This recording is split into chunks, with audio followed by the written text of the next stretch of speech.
Actually ang lead convener po talaga ay si Mayor Baste Duterte, Sebastian Baste Duterte. Ako lang po ang isa sa mga co-convener as the Secretary General of the Reform PH Party. Ang aming pong chairman ay si Gringo Hunasan. And kami po ni Senator Gringo nag-usap. Nagkataon lang ho hindi siya makapunta nung panahon na ng launching, pero siya po'y 100% support dito sa ating binubuo na coalition with PDP Laban.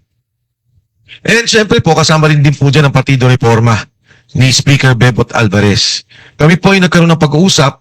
Nagpunta po kami ng Davao at nagkaupo kami ni Mayor Baste Duterte. Ang binabanggit ni Ma'am Penny, 750 sa ngayon po ang parallel organization sa pagkakaalam namin. At lahat po yan, sa katotohanan, noon pa, kasama na ng Pangulong Duterte. Matanda, yung Pangulong Duterte na presidente pa lamang. Nung una siya tumakbo, wala siyang mga kasamang politiko, mangilan-ngilan, wala talagang tumaya sa kanya, kundi ang taong bayan. Nagbuo sila ng mga organisasyon, ng samahan, at kumilos para mailuklok ang Pangulong Duterte. Nung tumakbo si VP Inday Sara, and I guess yung unit team, nagsama-sama noon, kasama rin po ako doon, andun pa rin yung mga organisasyon na yun. Nung pag-uusap po namin ni Mayor Baste, ang sinabi ko sa kanya, Mayor, kailangan talaga namin ng isang leader. Kailangan may tumayo sa amin.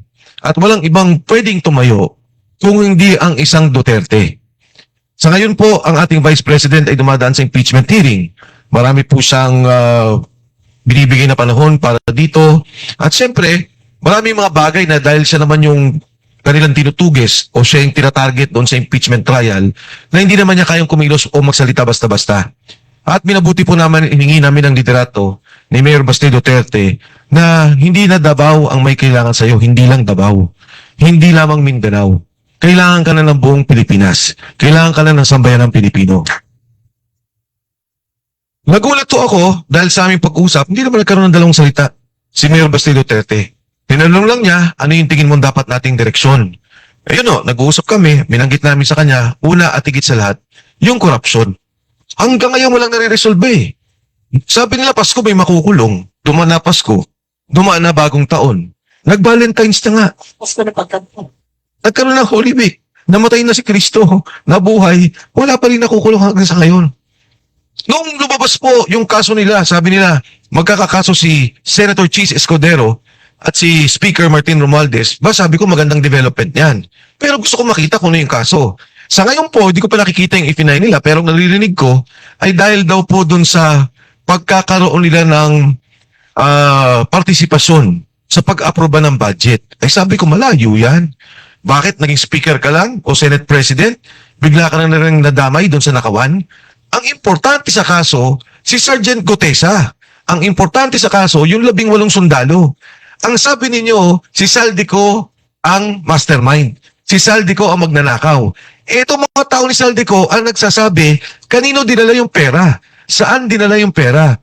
May delivery sa Makati, sa Forbes, sa Aguado, sa Ilocos. Ito na yung mga taong to eh. Bakit hindi yun ang gamitin nila kung totoo at talagang nais sila magkaroon ng linaw ang kaso dito sa korupsyon? Pangalawa, narinig niyo naman Senator Ping Lacson, sabi niya mismo sa kanyang pananalita sa Senado, in a privileged speech, he mentioned that the statement of Saldico is untrue. Sabi niya, ang katotohanan, it was Yusek Bernardo who gave the money to Trigib Olaybar and to Adrian Bersamin, both undersecretaries.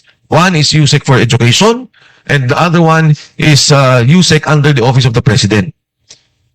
Ano na nangyayari doon? Pinatawag ba? Nagkaroon ba ng linaw? Nanggaling na sa kanila yun. And no less than the Executive Secretary and the Secretary of Budget, Secretary Pangandaman, and Executive Secretary Lucas Bersamin resigned. Right after that, nag-resign na eh. Diba? Pagkatapos ni Saldico, pagkatapos magsalita ni Senator Ping, nagkatanggalan sa posisyon sa Malacanang. Anyway, pangalawa namin pinag-usapan ni Mayor Baste Duterte, sabi namin, Mayor, alam niyo ho, ang dami na hong kaso ng mga kasama. Lahat kinakasuhan, kaliwat kanan. Ako siguro ang kaso ko na 3, 4, meron na. Yung pong dalawang negosyo kong kahit pa paano, meron po akong pinagtutuan ng negosyo, parehong isinara. Parehong isinara. Nang walang batayan. Ako, kaya ko. Kaya namin labanan dahil walang batayan yung pagsara nila. Paano yung tao? 100 po ang natanggal dun sa isang kumpanya. Yung isang kumpanya matatanggal 700. Crisis nga ngayon eh. Yung isang kumpanya na maraming matatanggal na mga empleyado, investor lang ho ako doon. Nagkataon lang, hinihalal akong presidente as one of the minority investors. Ngayon, damay na din.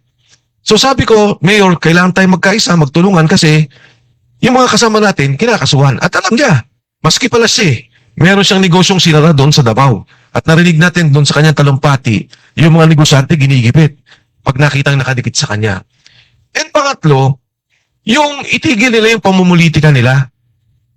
Itong ginagawa nila kay Inday Sara, tingnan nyo, nagsasalita ang Malacanang. Sabi nila, itigil nyo na yung politika. May krisis tayo, magtulong-tulong tayo. Sino bang nauna? Di ba itong kaso nila ng impeachment kay VP Inday Sara?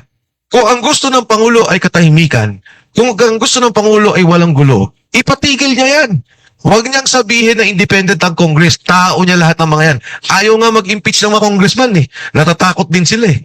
Diba? Dalawa. Takot sila na alam nila manalo si Inday Sara at pag nag-impeach sila, delikado sila sa 2028. Ang pangalawang din takot nila, pag nanalo si Inday Sara, lalo't nakikigit yung mga nagnakaw, alam din nila, lagot sila sa 2028. Ngayon, yung ginagawa kay VP Inday Sara, naglabas na daw COA with finality disallowed. Oh, sige, disallowed. Nasa COA pa yan eh. Ang natitirang pondo dyan, 73 million na kailangan niyang ayusin. Kailangan niyang i-justify pa o mag-appeal pa siya tungkol dito. Ito ho, ikikwento ko sa inyo. Buksan nyo, may mga cellphone kayo, nakikita ko. I-google ninyo ang COA, Commission on Audit. Number 1, Department of Agriculture, suspended, disallowed, 8.5 billion. May investigasyon ba? May narinig ba tayo? Wala. Yung pong Department of Health, 10.5 billion. May narinig ba ho tayo? May investigasyon? May natanggal? Wala. Nakalagay po doon sa COA findings sa Department of Health, almost 150 million ang nag-expire na gamot or about to expire. Binili, hindi dinidistribute, mag-expire. 150 million. Talo pa nga yung pondong iniimbestigahan nila kay VP Inday. O, pangatlo, Department of Public Works and Highways, 17 billion pesos. Pagdating nyo po sa Department of Energy, may problema tayo ngayon sa langis, may problema tayo sa ating mga petrolyo, sa crudo. Charges, hindi ko alam kung ano detalye, basta nakalagay sa COA charges, 186 billion pesos. Wala tayong naririnig. Pero si Inday, dahil kalaban, gigibain. Dahil si Inday, takot sila, gigibain. Yan ang politika. The highest rated official as of now is Vice President Inday Sara Duterte. Mataas kay Pangulong BBM, mataas sa Senate President, mataas sa Chief Justice, mataas sa Speaker of the House. And yet, itong apat na to, wala. Siya iniimbestigahan. Magkano ang confidential funds ng Pangulo taon-taon? 4.5 billion. Ha? Sabi nila, 11 billion. Inubos. Ano ba? 11 days. 11 million, 11 days. I-compute nyo. 4.5 billion divided by 365 days. 12 million a day. Ano ba tayo yun? Nagagalit kayo pero tingnan ninyo, dali-dali naman. Diyan sa COA report. At pang-apat ho, yung problema natin sa ngayon, may kinakaharap tayong krisis. Anong ginagawa nila? Nagbigay na tayo ng emergency power sa presidente. Ang sabi natin sa presidente, gawin mo na yung dapat mong gawin. Ang presyo ng kerosene at LPG, triple. Di ba? Nag-triple. O magkano lang ibinawas ngayon? 3 piso, 8 piso? Magkano po ba? O magkano ang binawas lang dito sa excise tax na pinayagan? Pero the president is given the powers now para ibagsak lahat ng presyo. Huwag payagan ang pagtaas ng mga presyo. Ginagamit niya ba? Sino? Simpleng solusyon. Magkano ang nalagay na pondo sa bawat distrito ng isang congressman? 1.5 billion pesos for each district. Sige o, huwag natin kunin lahat. Kalahati lang. 750 million, baka may proyekto naman din kailangan. At kailangan din naman natin yung mga proyektong yan. Kahit na yung 30-40% dyan na uuwi sa korupsyon, alam naman natin yun, nakita na natin sa flood control. Yung 200 billion, malaki ang maitutulong para maibsan ang problema ng mga drivers. Ano hong ibig kong sabihin? Ngayon, nagrarally ngayon. Ang mga driver tuloy-tuloy. Pagtaas ng krudo, presyo madali, ang bilis. Pero pagka ang driver magtataas, wala. Ang batas, hindi sila pinapayagan, dadaan sila sa mahabang proseso. Binawi pa. Meron ng proposal si Erice, sabi niya, magkaroon ng direct subsidy. I-cap sa 70 pesos. Huwag na ho yun. Baka sabihin pa, tatamaan yung mga mayayaman. Yung mga mahihirap na lang. If I'm not mistaken, we have about, hindi ako sigurado dito I think mga sa private, yung public pala transport. Hindi ako sigurado, but I will check the data. Ayoko na muna sabihin yung numero. Pero kung bibigyan nila ng direct subsidy, ang mga taong yun, pwedeng i-cap sa 70 pesos. I-subsidize na 70 pesos, aabutin ang gobyerno na mga 10 bilyon kada buwan. Kung kukunin mo ang kalahati ng ibinigay mo sa mga congressman na 400 bilyon, 200 bilyon, at least meron kang 20 months, 20 buwan na masasubsidize mo ang ating mga pasahero, ang ating mga driver, at ang presyo ng bilihin hindi tataas. Dahil direkta na merong koneksyon yung mga delivery trucks tungkol dito. Yun lang ang tricycle driver, jeepney driver, yung mga nagpapasada, UB Express, yung mga nagdi-deliver na utility, yan yung bigyan nila ng pagtugon. Bigyan nila ng subsidyo. Malaki ang may tutulong. Ginagawa ba nila? Hindi. Wala ko eh. Anong pangalawang sinabi ni Leon Libiste? O yung kay Egay, 70 cap. Yung kay Leon Libiste, ibaba. From 12% VAT to 10%. Ano epekto niyan? Kung may 50,000 pesos ang isang pamilya, mababawasan kahit na mga 500, 600 pesos. Up to 1,000 if I'm not mistaken. Ayaw nilang payagan. Pero yung trilyon-trilyon na nakawan na nakita natin, walang problema, hindi yun imbestigan. Itong maliit na problema na direktang makakatulong sa tao, kahit na mangutang ang gobyerno, nangutang nga sila eh. Kinuha nga nila yung PhilHealth, PDIC, nangutang sila para sa flood control. Ito, direktang serbisyo sa tao para maibsan ng gutom, maibsan ng kahirapan, hindi nila magawa. Kaya ito po yung pinaglalaban ng Rage Coalition. At nandyan po si Mayor Baste Duterte na tumatayo para sa amin. Leader namin lahat, tagapangulo ng PDP at tagapangulo ng Rage Coalition. Lalaban po kami, hindi kami mananahimik, tuloy-tuloy kami sa bawat kanto, sa bawat barangay, sa bawat komunidad, sa kalsada, para ilabas ang hinaing ng taong bayan. And fair warning to Senate and Congress, kahit anong gawin yung pagbababoy sa politika, kahit matanggal nyo si Inday Sara Duterte, lalabanan namin yan. Lahat ng puwersa gagamitin namin. Pero kahit na gawin nyo yan, may panlaban pa rin kaming Baste Duterte. Hindi po dahil ang Baste Duterte ay isang tao, isang mayor ng Davao na kumakatawan lamang sa apelyido ng Duterte. Kung hindi kumakatawan sa isang prinsipyo ng maayos na gobyerno. Kumakatawan sa isang prinsipyo na unahin ang taong bayan. Kumakatawan sa isang prinsipyo na itigil ang korupsyon at itigil ang pagkalat ng droga. Isang karangalan po na nandito sa isang makasaysayang partido, noong pa man nakita nating lumalaban ng PDP, lumaban kay Marcos Jr., Senior, ngayon lumalaban kay Marcos Jr., at kasama niyo po kami, ang Reform PH, isang bagong partido, pero kasanib nyo sa laban ng taong bayan. Maraming salamat po, magandang umaga sa inyo lahat. Napakainit ng umaga ngayon. Sinasabayan niyo yung 50 plus na temperature. No? Baka mag-collapse tayong lahat, pero dapat hindi tayo mag-collapse. Yung mga talagang tiwali ang siyang dapat magsipagtumba. And sa pagkakataong ngayon, gusto ko sanang bigyan ng linaw. Actually, ang linaw ng paliwanag niya, diretso eh. Ang galing ni Kong Mike, no? Impromptu, grabe. Parang nakaka-starstruck yung galing niya talaga. Let's be direct. Why should this be taken seriously this time? Hindi ko na matanong pero tatanungin ko ulit, what makes Rage different? Kasi ang dami na nagka-comment ko tulad ng sinabi ko kanina. Ano ba yung pagkakaiba ng Rage this time? Kong Mike. Actually, ma'am, isa lang naman talaga yung pagkakaiba. Lahat naman tayo kumikilos, di ba? Lahat tayo kanya-kanya kang galaw. Tayo, ma'am, nakikita-kita. Pero ngayon lang ang unang pagkakataon na tumindig na ang isang Duterte. Nagsabi nga siya, matagal ako na nahimik, tiningnan ko, inobserbahan ko, pero ngayon lalabas ako. Napakalaking bagay sa atin yun. Ang isang rallying figure, ang isang sentro, na lahat tayo magkakasama at kikilos. In fact, no less than Chairman Cusi, bago ako pumasok dito, nag-usap kami, sabi niya, ano ba nangyayari? Anong gagawin nating direksyon? Sabi ko, Chairman, sa ngayon, may pagkilos ang mga kababayan natin sa Luneta. Yung mga taga Batangas na doon sila, yan yung nangangampanya na ibagsak yung 12% at 10, sa 10%. Tapos ang maisog, tuloy-tuloy, na nandiyan naman sa Supreme Court na kumakampanya. So, ngayon, pag-uusapan nga na pag-isahin, ano pa yung gagawin natin pagkilos. Pangatlo, higit sa lahat, sabi ko kay Chairman, tingin ko, ibuo na natin yung grupo at ang ganda. Ma'am, ikaw ang mag-host dito.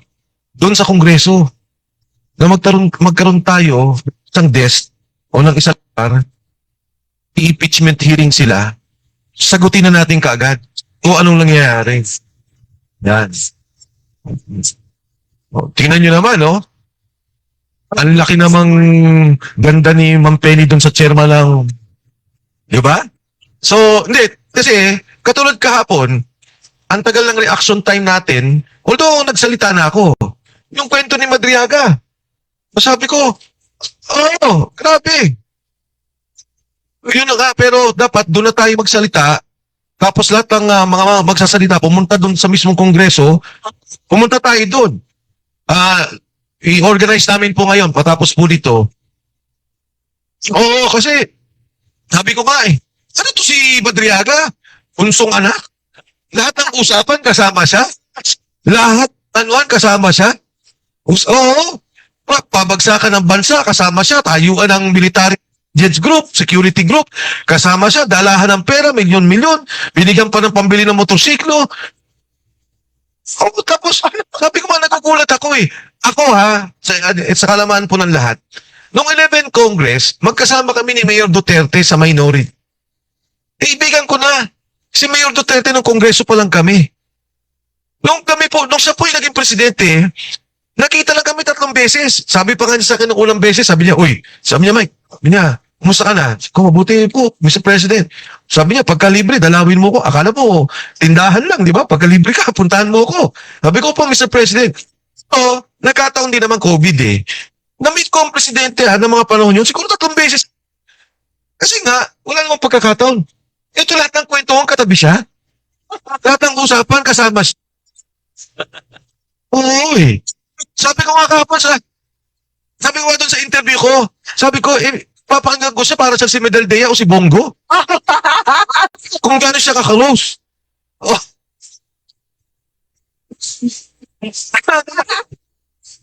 Nagkamali sila doon. Gumawa na nga sila ng witness, sinobrahan naman nila kwento. Ano lumabas doon sa litrato, sa painting. Iba pala yung nagbigay.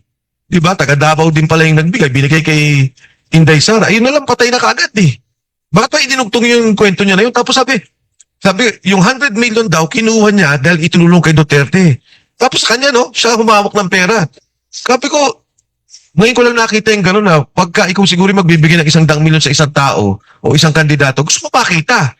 Boss dala ko ng Pero para papakuha mo sa kanya at siya yung magdi-dispose, ang bigat naman nun. Masingit ko lang, entitled of siya ng pangkalahatan. Nakakatawa talaga. At hindi ko kayo pipigilan sa pag-iisip ng negatibo about yung nangyari kahapon. Kasi, napapansin niyo may isa tayong senator na talagang pinagtutulungan ngayon, si Senator Bongo. Pangalanan ko na. Wala pa lang sinabi si Senator Bongo kay Madriaga. Mas close sila. Pero kaya yung mga binibintang kay Senator Bongo, wala rin katotohanan dahil ito mas close. Di ba? Mas close to. So siguro, buksan natin yung sinasabi nilang close na close sila sa ibang aspeto ng pagdinig. Bigyan ng pagkakataon yung iba ring mga witness na bigyan ng entitlement tulad ng binibigay nila kay Madriaga. Natawa talaga ako. Dapat pala siguro, Ma'am Penny, bago inaresto si President Duterte, si Madriaga muna yung inaresto ng ICC. Oo. Parang hindi na sila nahihirapan. Yun na ang maglalatag ng lahat ng mga katanungan nila at saka magbibigay sa kanila ng pagpapatunay. Ayos Oo. Oo. Grabe. Alam mo, ang sama ng loob ko doon sa Committee on Justice at sa mga kasama natin sa Kongreso, yung 18 sundalo na walang record na nagsilbi sa bayan, nagsasabi ng nakawan, ng delivery ng pera. Etong kriminal, may witness protection pa, yung mga sundalo hinahabol, sino-surveillance. Eto may protection pa, meron pang protective custody, tapos pinayagan pa nila magsalita doon. Nang ganun na lang. Na, kakahuli lang ng kidnapping. Kakahuli lang. Pangalawang kidnapping to eh. Yung huli niya na to eh. Kong Mike, wala na yung pinag-iba doon sa mga nakatanggap ng mali-maletang pera pero sila pa rin ang nasusunod pagdating sa usaping batas. Sila pa rin yung kinikilala bagamat sila ay kasabwat at kasama sa isyong pinag-uusapan when it comes to ibalik natin ang usapang flood control. Tama. Ha? Sila rin yung hari ng maleta at may mga video clippings pa at kung saan-saan dineliver, bakit tayo magtataka? 'Di ba? Bakit yung nakakulong? Bakit yung talagang may mga crime na nagawa? Siya yung talagang parang pinalalabas na credible na witness. Sila rin eh. Kung sino pa yung nakatanggap ng mga pera at ang galing sa kaban ng bayan, ang marangal at malinis na lumalabas. Yan ang talagang makikita ninyong dapat magising na ang Pilipino. Buti na lang meron tayong mga kababayan o kasamahan na hindi sarili ang iniisip eh. Sa totoo lang. Kaya this time, nananawagan tayo sa ating mga kababayan, huwag na kayo magbulag-bulagan sa katotohanan. Kung hindi nyo kayang manindigan at tumarap sa tao, at makibaka tulad ng ginagawa ng ating iilang mga nakikibaka, supportahan na lang natin. Kung di nyo kayang gawin, you support kasi yung laban nila ay laban ninyong lahat. Nating lahat. CTTO, at saka ano ba yung isa pang dapat sinasabi natin? CTTO at, ano nga? CTTO and meron pa akong sinasabi. Kasi we need to be very careful. Tuwing magsasalita, dapat may ganon. Di umano. Yun, ang galing mo talaga. Halika nga dito, palit tayo puan. Sinabi, sorry. Alam mo, sa totoo lang, pagka pinabayaan pa natin na mag-isa lang yung mga nakikibaka at hindi tayo sasama sa kanilang laban, wala kayo.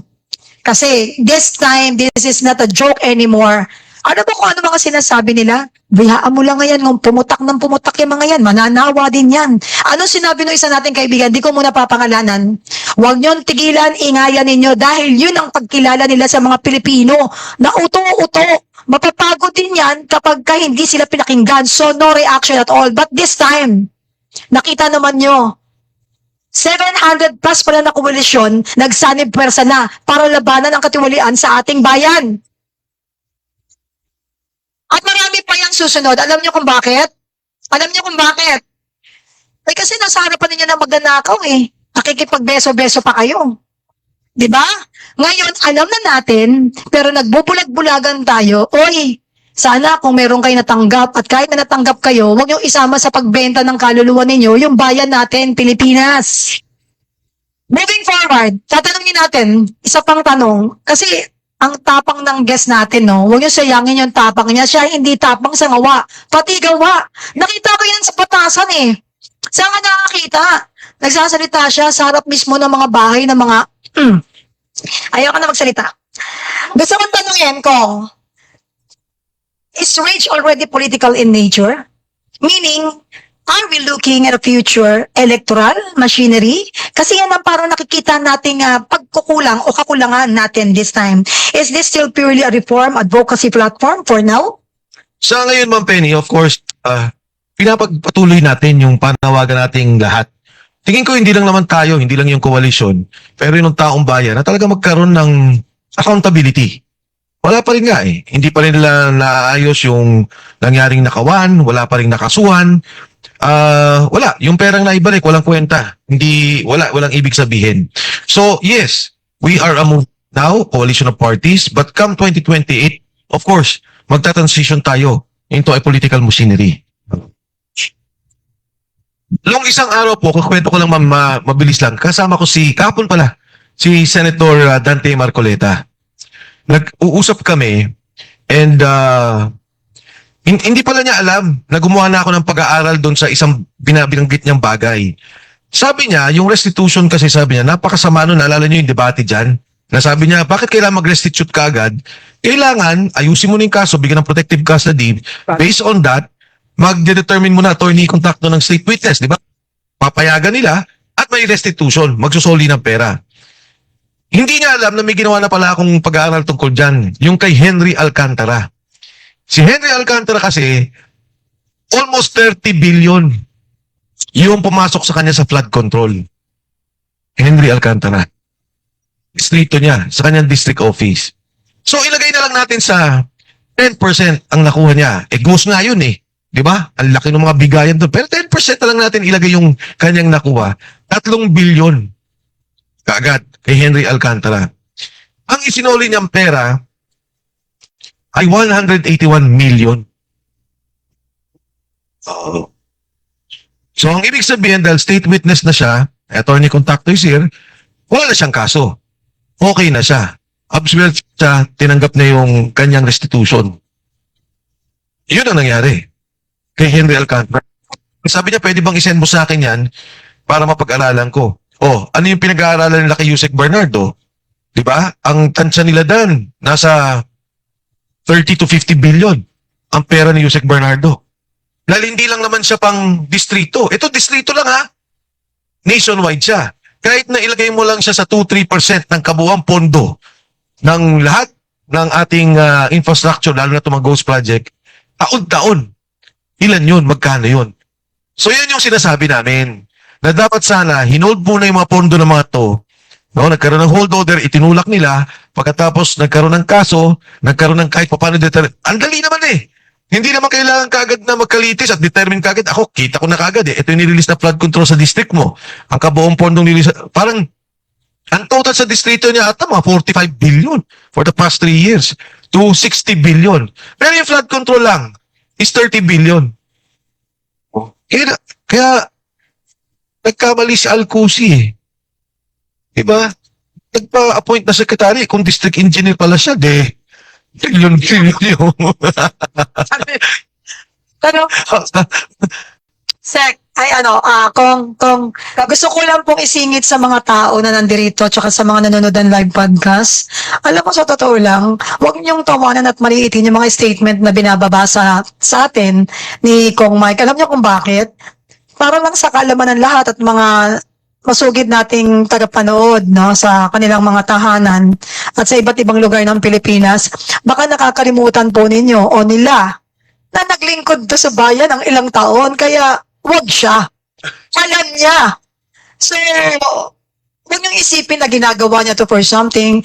First of all, hindi naman siya tumatakbo, wala siya sa posisyon para pero lugmok na ang ating bayan eh. Kaya mapalad tayo na meron tayong isang mic defensor na kumukundi na sa mga buhaya.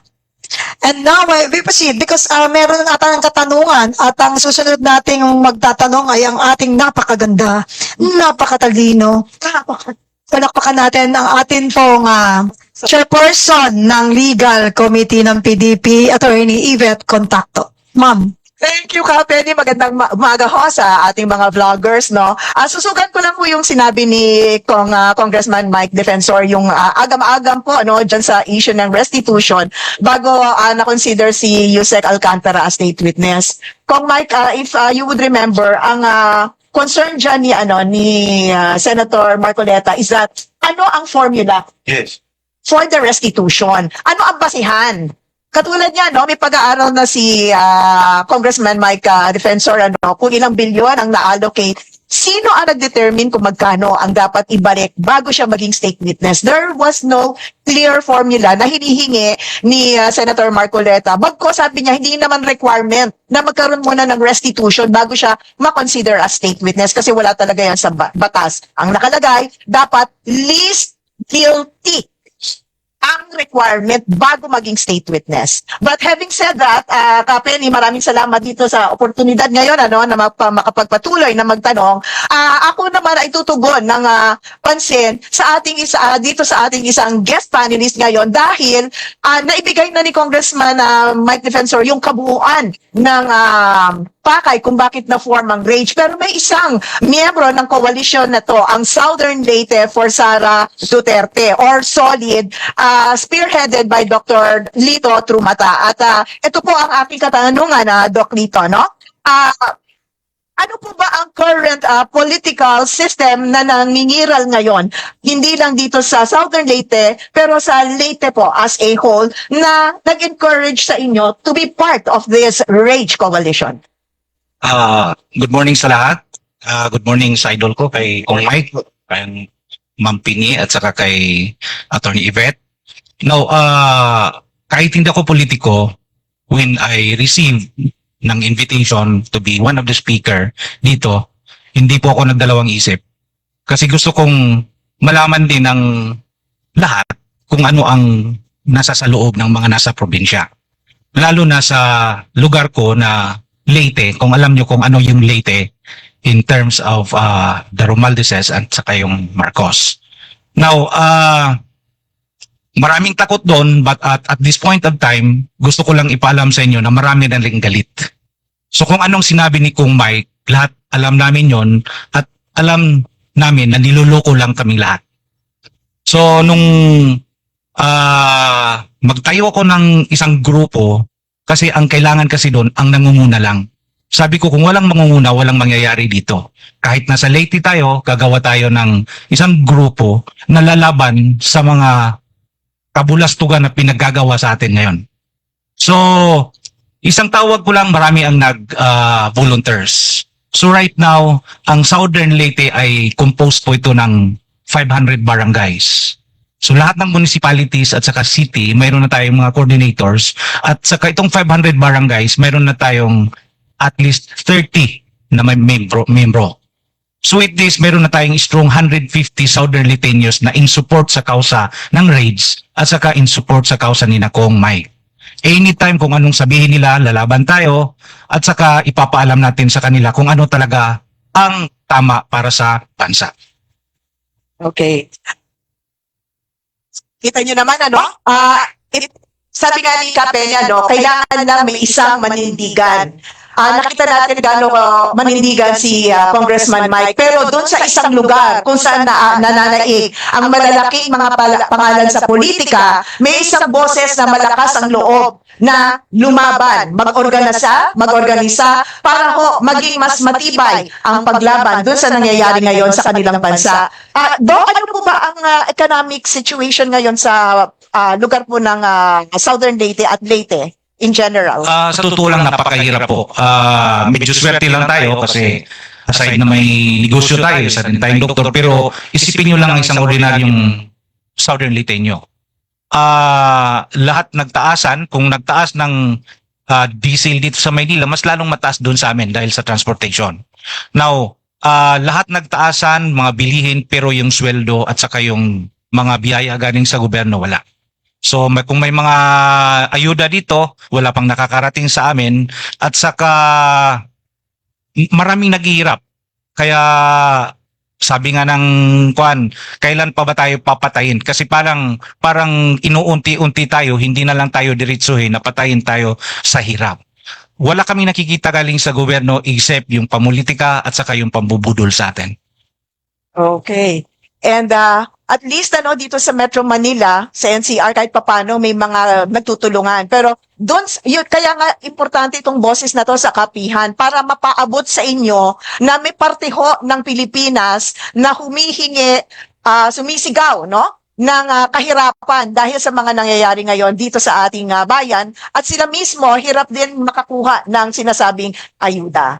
But now, moving forward, dahil nga dito sa RAGE Coalition, we are talking already of unity.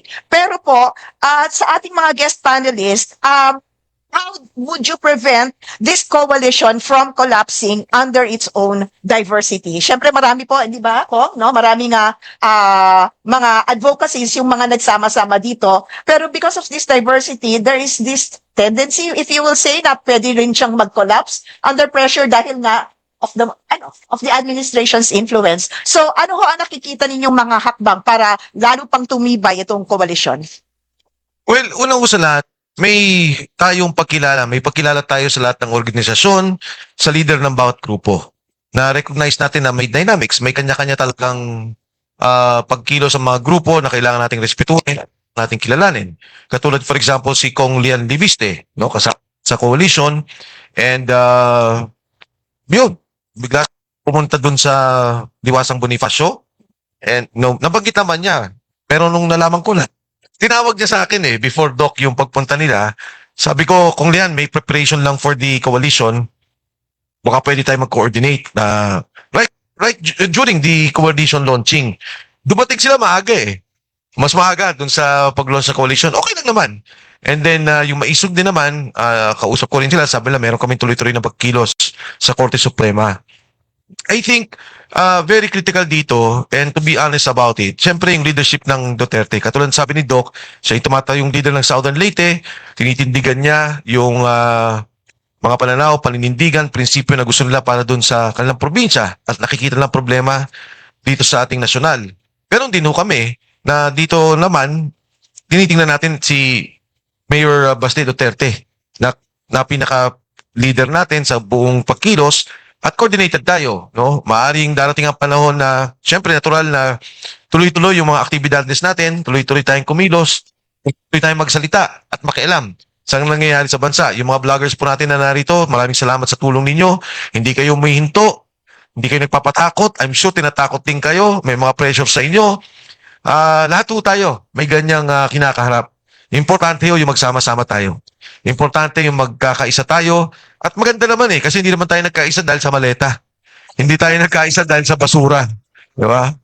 Nagkaisa tayo sa isang prinsipyo at paninindigan na marami ko sa atin nagulat sumobra na. Grabe na. Ngayon lang nakita yung ganitong klaseng organisadong pagnanakaw sa ating bansa. At hindi lang tayo yan Pumunta ka sa mga negosyante, ganyan na sinasabi. Mga dating opisyal ng gobyerno. Mga opisyal mismo ng gobyerno. Mga aktibong sundalo, aktibong pulis. Pagka walang kamera, walang nakatingin, kumakalabit, di ba? Sinasabi. Ano man nangyari? Kasi naman lahat tayo Pilipino. Lahat tayo apektado ng nangyaring nakawan at itong krisis na kinakaharap natin sa ngayon. Okay. And I noticed po dun sa announcement po sa general announcement that the event last Sunday was a soft launching. Yes. So that does that mean po na ongoing pa ang negotiations with other movements and probably other political parties? Yes po. Hindi ko lang masabi kung if I have the liberty to say merong isang party na sasama rin sa atin. Apo. Meron din. Muna siguro. Oo, tapos meron din pong kausap si Mayor Baste. Sabi niya, may kakausapin lang ako. Then if you firm up to, tuloy-tuloy Tapos, ma'am, ang isa natin, nagulat ako talaga sa Duterte phenomenon. And this is, sa ano po to, sa kay Pangulong Duterte, kay VP Inday Sara. Yung mga organisasyon natin, Doc, ibang klase. May probinsya, may syudad, may barangay, may maliit. And yung total nga is 750. 750.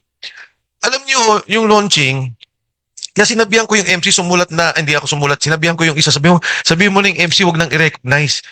Kasi, ma'am, yung ginawa natin, ang pwede lang mga 2-3 bawat grupo. Dahil hindi ka kasi pag ni-recognize mo na, ba't di kayo maingay?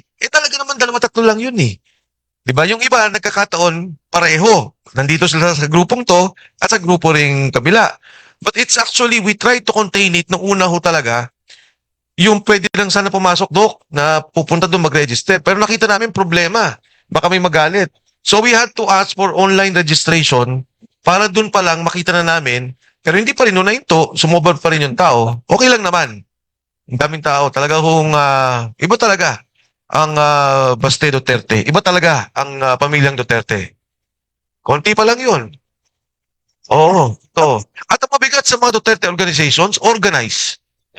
Organized. Nakita ko yan, ma'am, sa Cebu. Sabi nung magrarally na yung sa Cebu, motorcade rally at the time, sabi, 2 o'clock, let's say, nakalimutan ko na, Thursday, ganyan, 2 o'clock. Sabi, sir, sabi ng mga Duterte group, sabi, sir, may, uulin ho tayo o ihintuin. Gagawin ho nating 6 in the morning. Ha? Sabi ko, kaya ba yun? Paano naka? Sabi, hindi ho, huwag kayong mag-alala. 6 in the morning, nandun na. Ang galing, talagang organisado. Believe ako. I see. And Duterte phenomenon because of the Duterte principles, no? Hindi naman yan dahil lang, yan na yung taong yan. Pero I believe, ako personally, it is the principles by which these people stand for ang nagiging gravitas, no? Kung bakit patuloy ang pagsuporta sa kanila ng taong bayan. Pero ang gusto ko ngayon ituon yung tanong ko kay Dr. Trumata kasi nga hindi ba sila is solid for Sara Duterte. So Doc, how do you now align itong grupo ninyo with other groups that may support other national key figures?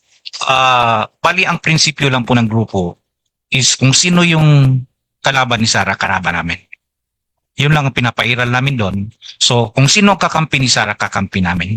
Mhm. So lahat ng sasabihin ni BP Sara na akin itong mga kasama, isusupport namin all the way sa probinsya namin. At saka kung sino ang sasabihin niya, nakikita namin kumakalaban sa kanya, hindi welcome sa amin sa probinsya namin. Okay. Very clear words so yan from solid convener Dr. Trumata Mata. I was going to ask actually Kapeni, kasi nga divergent yung interest nung grupo. Kung sakali kasing may bangayan, who will arbitrate? But I guess sabi nga ni Kong Mike, it is going to be Mayor Sebastian Duterte. So paki-expound po, Kong Mike, itong issue. Kasi talagang, alam natin yan, di ba? Lalong-lalo na pag maliwanag na ang bolang kristal. Kanya-kanyang jockeying na yan, How do we not collapse? How do we not destroy each other para matake advantage ng kabilang grupo? Well, first and foremost, nagsalita naman po si Mayor Basti Duterte, di ba sabi niya, lahat ng mga away natin, lahat ng mga pagkakaiba-iba natin, magsama-sama tayo. Sabi niya, isang tabi natin yan, let's be selfless. Magtulong-tulong tayo at magsama. Ako naman ang nakikita ko, personality-wise, Speaker Bebot Alvarez of Partido Reforma, you have Mayor Baste of PDP, yung nandito po sa atin sa Metro Manila, Attorney Consuelo, Ma'am Penny, si Chairman Alcusi, si Attorney Topacio, Attorney si Lambino, sino pa ba yung mga kasama natin dito sa PDP Manila? Si Bernie Ang, kasama natin nung birthday. Senator Bongo, yung pong working secretariat muna, kami naman nag-uusap at nagkakatulungan. Wala akong nakikitang problema, Even, for example, andun naman din sila, yung Maisog, nandun, yung grupo ng Duterte Riders, kasi iba-ibang grupo nga eh. So I think very critical ang itong working group na magkasama-sama at magkatulong-tulong. And kami nga nila Ma'am Penny, wala pang launching, magkakasama na eh. During the PDP oath-taking, I would join them. And then nung birthday celebration, nag-usap na, sige, gawin natin. Tapos sabi ni Mayor Bastisa nga sa akin Mike, sabi niya, baka gusto mo sumama sa amin sa celebration ng birthday ni President Duterte. Sabi ko, Mayor, meron kami sariling activity sa Manila. And gagawin namin to para naman alam ng taong bayan na maging dito sa Maynila, sa Quezon City, hindi nakakalimutan si Pangulong Duterte. So dito kami, magkakasama kami nila Ma'am Penny. Si Bernie joined us during that time. Sugan ko lang po, alam nyo, maganda po yung pinagtibay ng atin pong lead convener at Secretary General ng Rage. Why? Yan yung isa nating panawagan before. If you can remember po sa lahat ng mga vloggers and media, lagi po nating sinasabi sa pagkakataon ngayon, nagkalat na ang buhaya na siyang nagpapahirap sa ating bayan. Dugmok na ang ilang bayan. So sa madalit sabi, ang ating panawagan is tanggalin nyo na kung anong kulay meron kayo. Bakit? Ang bawat kulay may kanya-kanyang laban. Ngunit kung tatanggalin natin ang lahat ng kulay, iisa lang dapat ang adhikain natin. Tumayo, manindigan sa tama, labanan ng korupsyon para muling mabuhay at para muling matawag na marangal ang ating bayan. Tanggalin ang mga korap. Sa Pilipinas, ang nangyayari, sila pa yung pinapalakpakan, sila pa kinikilala, sila pa ang tama. Hindi na nila kinikilala ang konstitusyon, binababoy nila ang batas. So bakit tayo kailangan mangimi na manindigan at ipakita ang pwersa ng mga taong bayan lugmok na sa kahirapan? Ngayon may krisis, pero nagbubulag-bulagan po silang lahat. Bakit? Kasi sila ang may sala at may gawa ng krisis. Wala pang ang krisis sa ibang bansa, lugmok na Pilipinas. Wala pa nagtataas ng presyo ng krudo. Kontindi sa atin, nakailang taas na. Magkakaroon ng rollback, paunti-unti, 20. Pero daan ang itinaas, asahan ng hustisya. Kaya nga sinasabi ko mga kababayan, bakit tayo dito nagsusumikap na mailatag ang totoo sa taong bayan? Bakit? Pati nga po, dito sa totoong pangyayari, lahat iniiba nila ang diskusyonan. Iba ang pinagpipilitan nilang kilalanin ng Pilipino na ito Pilipino at hindi para sa kawatan ng bayan.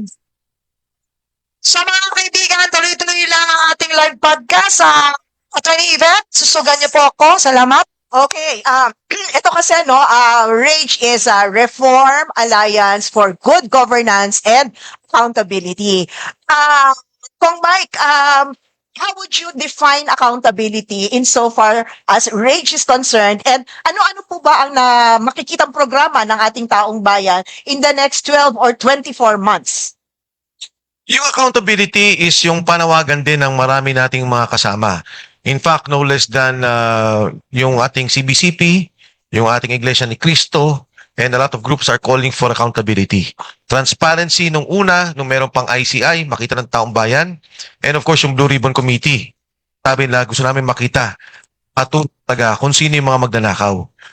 Ano nangyari sa atin ngayon? Siguro, isa-isahin ko, no? Nung kay Diskaya, may mga binanggit siyang involved. 17 congresswoman ata yun, ilang senador.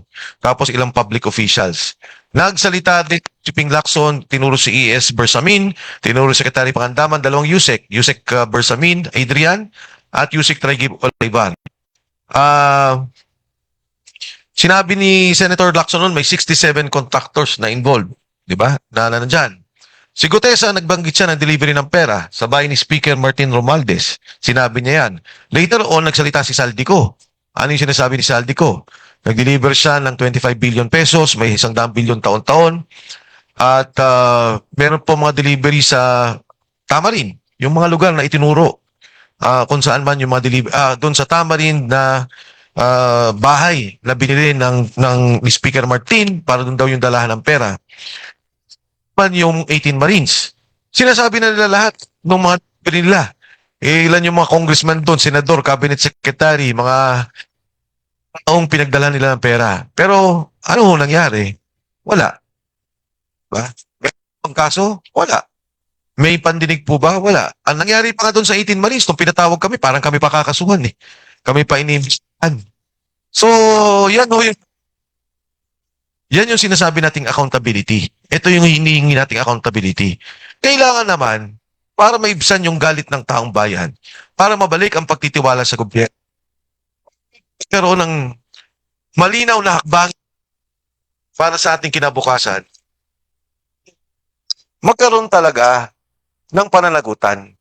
Yan ang hinihingi ng tao. Yan ang hinihingi nating lahat.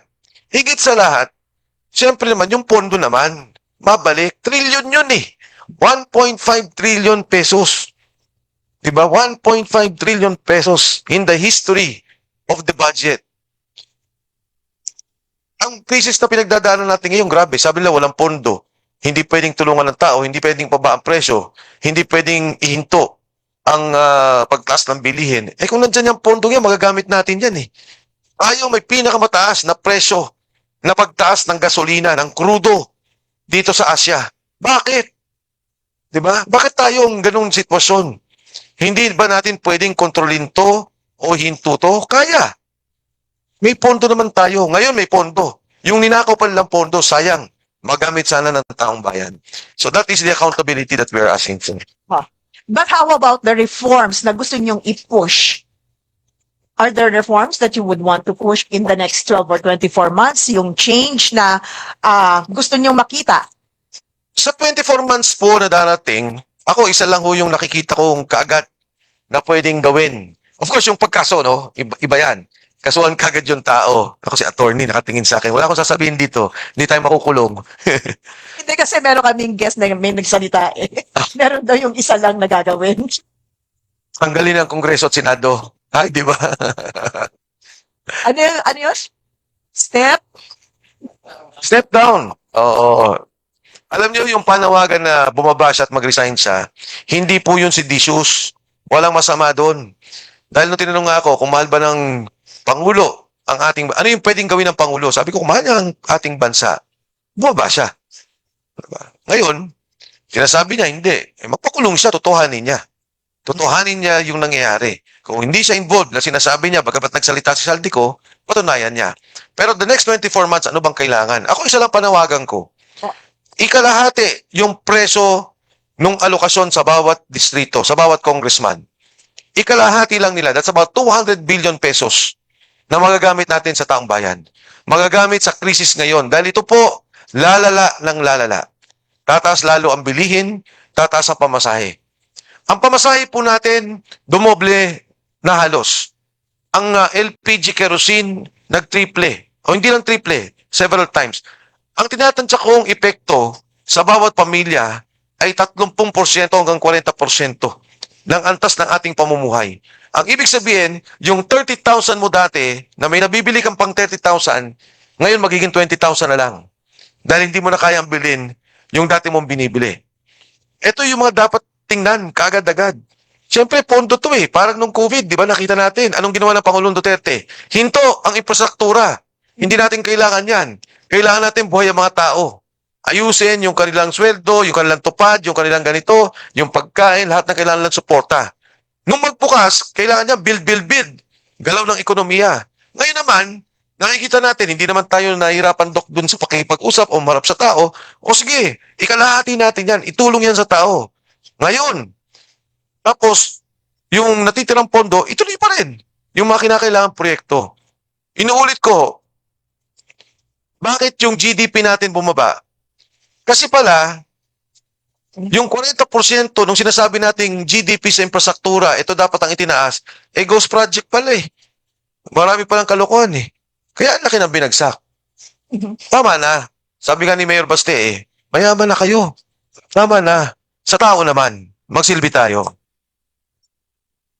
Tapi hindi pwede kong susugan kasi Opo. oo, yung suggestion po kasi ni Congressman Mike Defensor is hatiin, no? Yung naka-allocate. Pero kung siguro para sa kaalaman ng ating mga viewers, paano po kaya ito pwede gawin ng gobyerno considering na naka-budget na siya eh?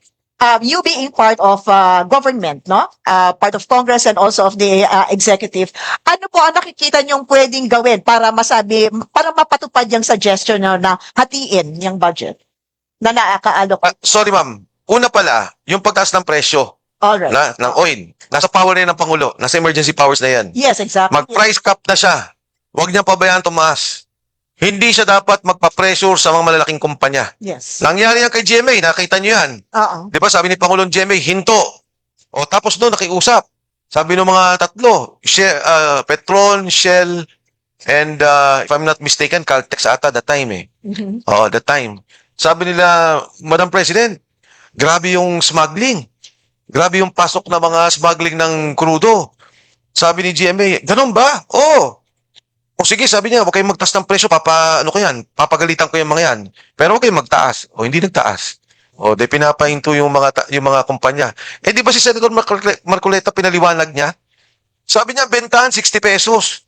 Magpatong ang 15 pesos, 75. Mhm. Paano umabot dito 130, 140 ang presyo ng krudo? Doon po sa binanggit mo, ma'am, kailangan ba ng realignment? Yes. But if you recall, kay Pangulong Duterte, ginawa po yan, yung COVID. Okay. Immediately yan. Sinabi niya, ipasa natin to, mamamatay ang taong bayan. Nag-realign ng mga pondo. Itinutok sa pangangailangan medikal, itinutok sa pangangailangan ng pagkain, pangkabuhayan ng mga tao. So pwede.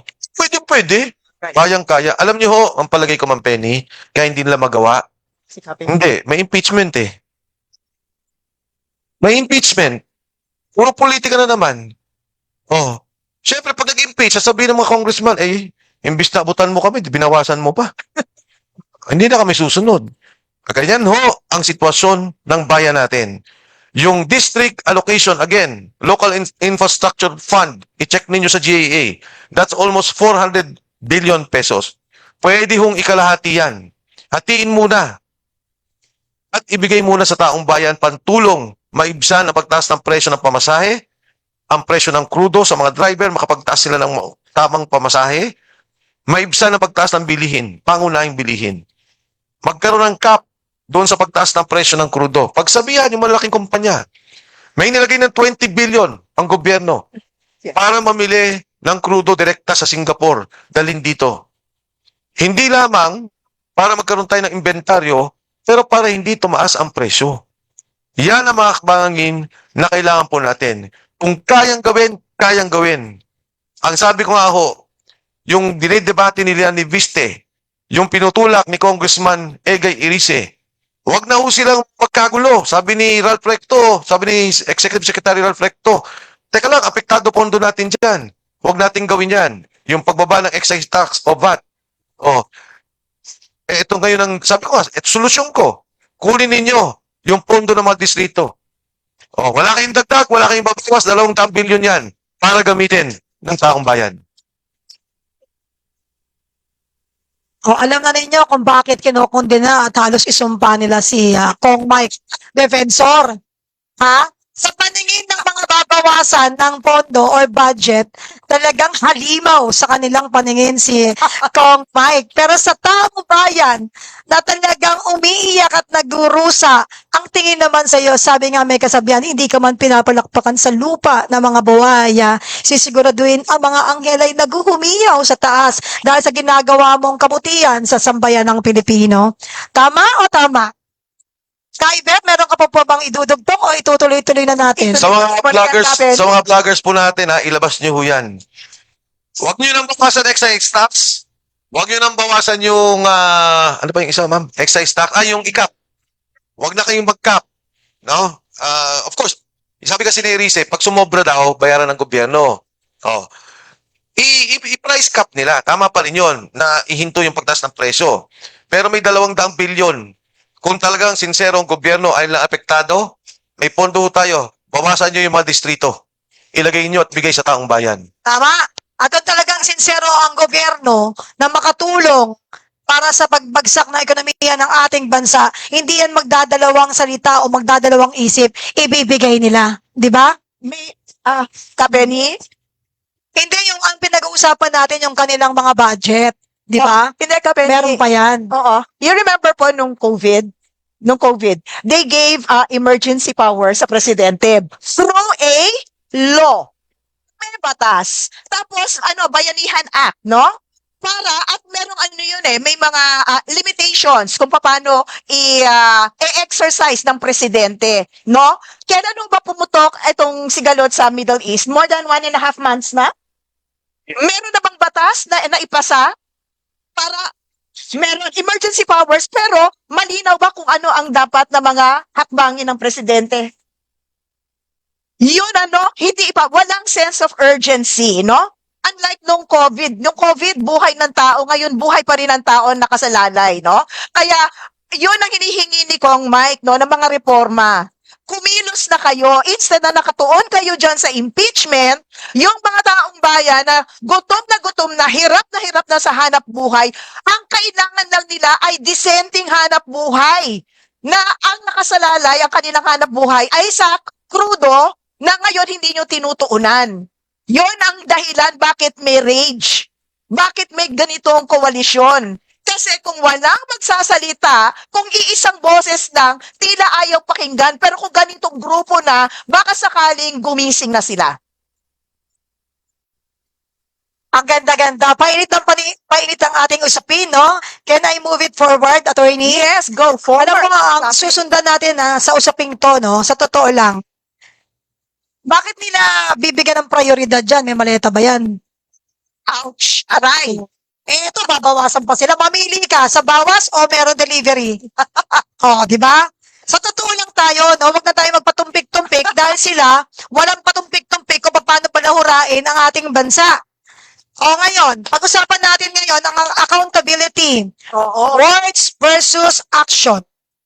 Para po ito ano mo, ginigisa natin si Kong Mike, pero sanay yan.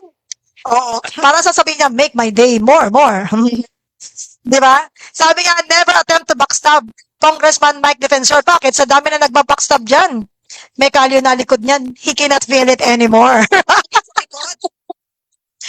Kong Mike, the coalition emphasizes accountability, but that word has been used many times before. Paulit-ulit, yun at yun lang. Ang question ko po sa inyo, Kong Mike, define accountability in concrete terms. What exact reforms will Rage push in the next 12 to 24 months? Ulitin ko po yun kasi kailangan bigyan diin po natin to para pumasok sa puso at maging malinaw sa isipan ng mga Pilipinong uhaw na uhaw. Uhaw na uhaw sa pakikibaka at gusto na nila ng resulta at kasagutan dahil nananaghoy na po ang bayan. Inalulungkot ko po, yung accountability sa panahon ngayon, palagay ko hindi natin maasahan. Wala ako nakikitang gagawin sa accountability. Ang script po ng palasyo, bago pa magka-hearing, bago pa magkaroon ng pag-uusap sa korte, sa ombudsman, sa Blue Ribbon, Komite ng Senado, sa ICI, tapos na. Di ba? Ang kanila pong script, ang mastermind, ay si Saldico. Yan po ang mastermind, siya ang ituturo ng lahat. Sa ilalim po niya ay ilang mga kawani ng DPWH. May mga nakulong na sa Mindoro, may nakulong sa Bulacan. Yung kanila mga bata-bata o kung yung mga may kaalaman na malaki at kumita, ginawa nilang state witness. Isang ehemplo na lang po, yung kay Senator Bong Revilla, nakakatuwang isipin. Si Yusek Bernardo ang nagturo sa kanya, nag-abot daw ng pera. Ang nagsabing kumimpirma, si District Engineer Henry Alcantara. Ang pangatlo ata doon si Bryce. Sabi lang hindi daw yung babae, pero ang pagkakalam ko si Bryce Hernandez. Yung apat, yung tatlo state witness. Ang nakulong si Senator Villa. So, ano ba ho ang accountability yung pinaglalaban natin? Alam mo, Ma'am Penny, sa ngayon pa lang, attorney, kailangan na natin na talagang gawan ng programa ang sinasabi nating accountability. Umabot na sa sukdulan ng ating bansa na pag-upo na ni Inday Sara Duterte o pag-upo ng bagong gobyerno, kailangan mabilis ang pagkilos natin para ayusin kagad ang mga pagbabago. Ang sabi ni VP Inday Sara Duterte, magtatrabaho ako. Sabi niya, yung mga kasalanan sa akin, yung mga personal, tapos na yan. Pero yung kasalanan nyo sa bayan, iba yun. At hindi ako. Sabi niya, hindi ako yan. Kung sino ang vice president ko, siya ang tutulak para malagot sa problemang ito. Ngayon, kailangan natin ayusin talaga ang Kongreso at Senado. Hindi pwede itong ganitong sistema. Kahit sinong presidente ang umupo, walang magagawa. Isipin nyo, bigyan ko kayo ng ehemplo. Ang punto ng DPWH, 700 billion. Sa infrastructure ho yan, ha? Ang ginawa nila sa ngayon, noong mga nakaraang taon, parametric formula ang tawag. Bago pa gawin yung budget, sasabihin na sa mga congressmen, uy, akin na yung mga project nyo, tig 2 billion kayo. Katapos, yung matitirang pondo, paghahatian ng liderato ng Kongreso, Senado, paghahatian ng DPWH. Yan na yun, yung mga flood control na lumabas, kung ano-ano lumabas. Alam nyo, ang paggawa ng isang pondo, kaya nakabata yan sa Kongreso, pero unang pinanggagalingan yan ang presidente. Kasi nakikita dapat ang eksekutibo, ito ang mga kailangang pangunahing infrastruktura. Pagdating ngayon sa distrito niya, sa Kongreso, titingnan ng mga congressman. Alam niyo kami ha, nung panahon ni Presidente Ramos, maging nung pagbalik ko, ang sabi ko noon, sige, para wag ka na makialam sa national budget, baka may nagkaligtaan kami na kailangan na pondo. Ang pondo namin was 70 million pesos. 30 million, nilalagay sa ospital. Nilalagay sa mga pagtulong sa DSWD. Yung 40 million yung mga infrastrukturang baka hindi nakita ng national. Why? Because the national budget is supposed to set up the national requirement for infrastructure. 6 ang priority programs na nandyan sa national budget under the Official Development Assistance. Andyan po yung Laguna Lake Road Network. Magdudugtong magmula Rizal, pababa ng Ortigas, papunta ng Taguig. Kalye. Nandyan po yung Bataan-Cavite Link. Magdidikit ng Cavite, direkta ng papunta ng Bataan. Nandyan po ang North-South Rail. Direkta, magmula Pampanga, papunta ng Maynila. Nandun din yung South Long Roll. Magmula Maynila, papunta ng Bicol. Yung Panay Guimaras Road, kasama dyan. Ang pinakamasakit sa akin dyan is the Metro Manila Subway. The Metro Manila Subway should have been finished, or should be finished, I'm sorry, in 2028. Tapos na ho yan. That would have been a lasting legacy by this administration under Bongbong Marcos. Conceptually, it started with President Noynoy Aquino. It was firmed up during the time of President Duterte. Initial funding came from the administration of President Duterte and nearly should have been funded by President Marcos. Anong ginawa nila sa pondo? Magmula sa program, binunot nila. Inilagay nila saan program? Ang pinalit nila sa program, flood control projects. Ngayon dapat to, para na tayong Japan, para na tayong Hong Kong, para na tayong isa sa mga modernong bansa. Nauna na tayo ng Vietnam, nauna na tayo ng Thailand. Yung delay po na yun, 2032 na natin makikita ang subway. Pangalawa, PhilHealth. Ginawa ni Pangulong GMA, expand the program. LGU, tumulong kayo. Expand it to the indigents, to the senior citizens. Pag-upo ni Pinoy, ang sabi ni Pinoy, hindi na. Automatic na tayo sa mga indigents. Sa senior citizens. Pagdating ni Duterte, expand everything. Over na yan. We will put 90 billion every year.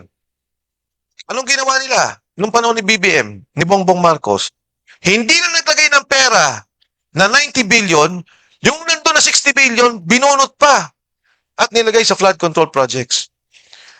If you talk of Korea, Japan, Singapore, Thailand, ayan, Doc, napanggilan ko si Dr. Diachon dito, almost 10 to 30% na lang. In fact, 10% na lang. Kahit anong sakit mo, yun na lang ang ibabayad mo. Thailand, nauna tayo dyan. Ngayon, gano'n na sa Thailand. Ma-hospital ka, nabuntis ka, may cancer ka, 10%. Sa atin, magkano? 60 to 70%. Kaya pag ikaw dito nagkasakit na maluba, mamamatay ka na sa hirap o mamamatay ka sa sakit. Imbis na yung pondong yan pinalaki, dinagdagan, pinalawak ang programa, pinaganda, nakita sana natin. So these are the things that we are fighting for and we should continue to fight for. Yan po yung accountability na gusto natin sa darating na gobyerno. Pagdating ng DPWH, kailangan dyan may blockchain technology na. Pag nag-bidding doon, alam dito, alam kung magkano ng lahat. Pagdating po ng customs, ng BIR, kailangan po yan. Kung ano yung mga koleksyon, i-transparent na hindi na pwede yung LOA. O magkano babayaran mo, pagkatapos usap tayo. Ngayon ang mga negosyante, umiyak na. Ayaw na magnegosyo. Tama po. System integrated ng lahat, ayusin natin lahat. And kailangan natin ng isang malakas na Pangulo para dyan, para ireforma ang buong sistema. Thank you very much, Kong Mike. Meron pa yung kasunod, Kong Mike, na kailangan marinig ng taong bayan. Nakita niyo kung gaano katibay at kaliwanag ang kanyang pagpapahayag ngayong umaga. Kaya tinihiling ko sa mga vloggers, ito ang isang platform natin sa kapihan sa PDP, is wag maliitin ng kung sino man, sapagkat hanggat may boses na naririnig, maliit mang tinig, pag pinagsama-sama natin ang pwersa. Kaya nga, spread the word, spread the message, kayo mismo ang magmamaliit sa sarili ninyo pag hindi nyo ginawa ito. Kaya you do it or regret. So, mga ka-vloggers, hinihiling ko po sa inyo, spread the word. Kasi baliwala yung mga content ninyong ginagawa kung hindi ito magiging kapaki-pakinabang sa atin pong bayan.